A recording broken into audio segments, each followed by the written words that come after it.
Good morning and welcome to my channel.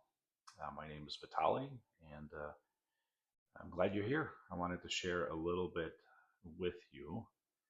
So, have you ever shared a big dream with someone close to you?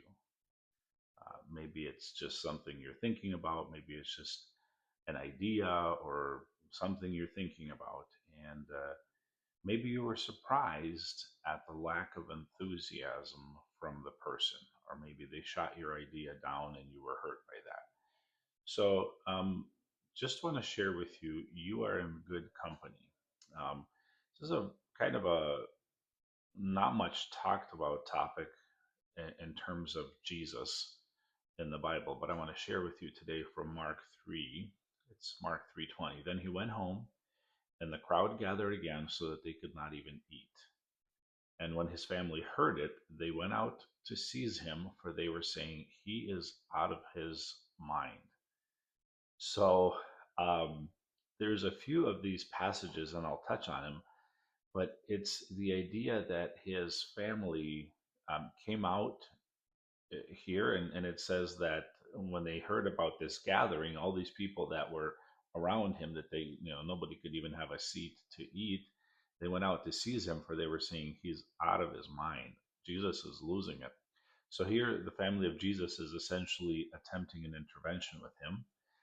They wanted to take him by force, and they were ready to put a stop to this nonsense, right? So it's I don't know if you've ever paid attention to this in the Gospels, but so Mark 3:31 has another passage that says, "And his mother and his brothers came, and standing outside, they sent to him and called him. And a crowd was sitting around him, and they said to him, 'Your mother and your brothers are outside seeking you.' And he answered them, 'Who are my mother and my brothers?' And looking about at those who sat around him, he said, 'Here are my mother and my brothers. For whoever does the will of God, he is my brother and sister and mother.'" And I think this is a passage that's most of the time a little bit confusing. Like, what is Jesus really saying? Like, family is family, right? But clearly, this is on the heels of that first passage. So when they went out to seize him by force, to be like, we got to stop this. Like, he's just doing weird stuff. And here they come to this house and they can't get in because there's so many people, and they're like trying to, communicate to Jesus on the inside, saying, "Hey, we want to talk with you. We want to, have a conversation." And people are like, "Hey, well, your family, your mom and your brothers are out there. They want to speak with you." And he basically says, "Well, who are my?" He looks around, says, "Here are my mother and my brothers, the people with me. Whoever does the will of God, he is my brother and my sister and my mother." So here we see that they're attempting to have a conversation with Jesus, essentially to talk some sense into him. And so another passage in Mark in Mark 6:1, we read this. "He went away from there and came to his hometown, and his disciples followed him. And on a Sabbath he began to teach in a synagogue, and many who heard him were astonished, saying, 'Where did this man get these things? What is the wisdom given to him, and how are such mighty works done by his hands? Is not this the carpenter, the son of Mary, and the brother of James and Joseph and Judas and Simon? And are not his sisters here with us?' And they took offense at him. And Jesus said to them, 'A prophet is not without honor except in his own hometown, and among his relatives, and in his household.'" You follow this theme here, right? So Jesus says a prophet is not without honor except in his hometown and among his relatives and in his own household. And it says he could do no mighty work there except he laid hands on a few sick people and healed them. And he marveled because of their unbelief. So not only his family, but the whole town. They're not just surprised, they're indignant. It says, and they took offense at him, right? They were flabbergasted that this guy who they know, and essentially they're saying, "Who do you think you are?" Right? Like, we know who you are. We know where you grew up. We know your family. Like, you're out of your depth. You know, last we checked, you were not a rabbi. Just go back to swinging your hammer, right? Do you get that? Do you get that kind of tone with what's going on here? So Jesus shows up at the synagogue in his own hometown and he starts to teach with authority, and they're not having it at all. Like, we know who you are. Like, like, just go back to doing the things that your family does that you do. Okay? So Jesus is not surprised by this, and he answers, a prophet is not without honor except in his own town, among his relatives, and in his own household. So the same story repeats in Matthew 13, Luke 4, and John 6.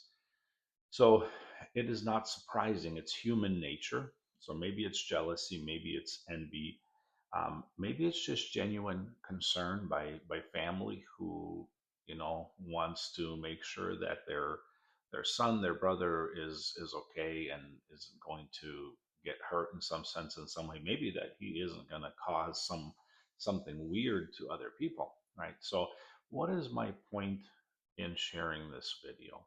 So number one, be careful who you share your dreams with. Those closest to you will kill your dreams. Maybe they care, and maybe they don't want you to get hurt. Maybe that's the motivation. Maybe they're bothered that they don't have a big dream of their own, right? Whatever it is, like, human beings, we're a little bit strange sometimes, that sometimes we don't even fully understand our own motives in our own hearts.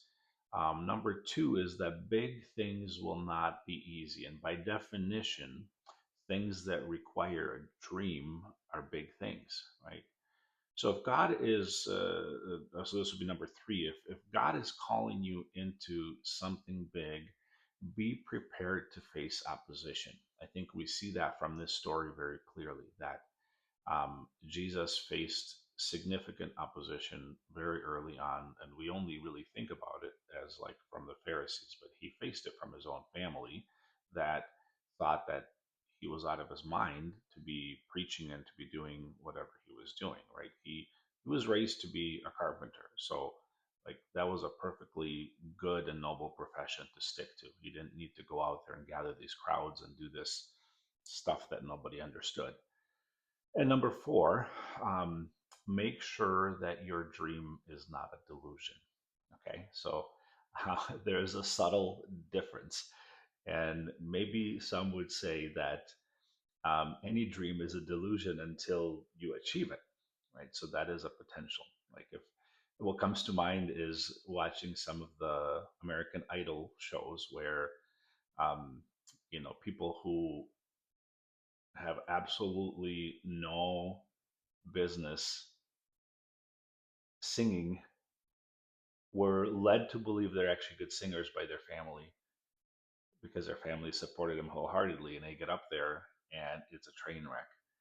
So there is that, right?